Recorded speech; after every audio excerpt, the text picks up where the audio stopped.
یہی معاملہ حضرت حسین ابن علی رضی اللہ تعالی عنہما کا تھا. وہ بھی نہایت شجاع، نہایت جری، نہایت بہادر. انہوں نے بھی کہا کہ یہ غلط قیصر و کسریٰ کی روایت جو شروع ہو رہی ہے اسے ہم نے رجسٹ کرنا ہے اور اسے ہم آگے نہیں چلنے دیں گے. کوفہ چونکہ حضرت حسین کے پاس پیغام آ رہے تھے کوفے سے، چونکہ کوفے کو حضرت علی نے دارالخلافہ بنا لیا تھا اور وہاں سمجھا جاتا تھا کہ حضرت علی کے ہمدرد اور حضرت شیعان علی جنہیں ہم کہیں ان کے ساتھی ہم خیال یہ لوگ ہیں کثرت کے ساتھ. اور وہاں سے اب خطوط کا تانتا شروع ہو گیا، آپ یہاں آئیے، ہم بےتاب ہیں، آپ کا استقبال کریں گے، آپ کے ہاتھ پر بیعت کریں گے تاکہ یہ جو قیصر و کسریٰ کی سنت شروع ہو رہی ہے اس کو روکا جا سکے. وہ تانتا بجا ہوا ہے خطوط کا. تو حضرت حسین رضی اللہ تعالیٰ عنہ نے فیصلہ کر لیا کہ میں کوفے جاؤں گا. حضرت زبیر روکتے رہ گئے کہ نہیں، کوفیوں پر اعتماد نہ کیجیے، یہ زبانی کلامی ساتھ دیتے ہیں، جب ڈنڈا چلتا ہے تو پھر یہ ہٹ جاتے ہیں میدان سے، ان پر اعتماد نہ کریں آپ. ایک ایک کر کے بھیڑ چھٹتی چلی گئی اور صرف چند افراد رہ گئے اور اس کے نتیجے میں حضرت مسلم بن عقیل شہید کر دیے گئے. بلکہ ایک شخص خانی نے انہیں پناہ دی تھی کوفے میں، ان کو بھی قتل کر دیا گیا، شہید کر دیا گیا. اس پر یہ ہے کہ انہوں نے ایک شخص کے ذریعے سے پیغام دیا قتل کیے جانے سے پہلے کہ دیکھو میرا تو وقت آ گیا ہے، میں تو اب قتل ہو جاؤں گا، شہید کر دیا جاؤں گا، تو میرا پیغام حسین تک پہنچا دو رضی اللہ تعالی عنہ کہ یہاں یہ بغاوت ہو گئی.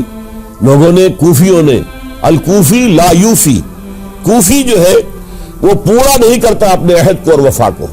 اس کا ایک ثبوت ہمیں مل گیا ہے، یہ سب کے سب منحرف ہو گئے بیعت سے.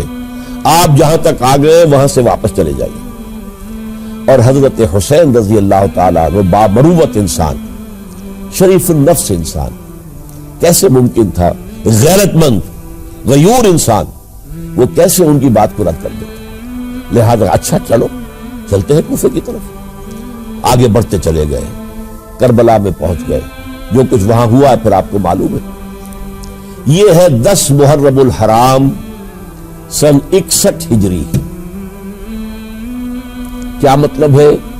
حضور کے انتقال کے ٹھیک 50 برس بعد، سن 11 ہجری میں حضور کا انتقال اور سن 61 ہجری میں حضور کے نواسے اور جن کے بارے میں حضور نے فرمایا سیدہ شباب اہل الجنہ، حضرت حسین شہید کر دیے گئے. اور اس کے بعد اس لشکر نے خیموں کو آگ لگا دی. ما شاء اللہ کان وما لم یشاء لم یکن، جو اللہ نے چاہا وہ ہوا اور جو اللہ نے نہیں چاہا وہ نہیں ہوا. حضرت حسین کو وہ عظیم شہادت اللہ نے دینی تھی، وہ اونچا مقام عطا کرنا تھا، اور پھر ان کی عظیمت، ان کا صبر، ان کا ثبات، ان کا استقلال.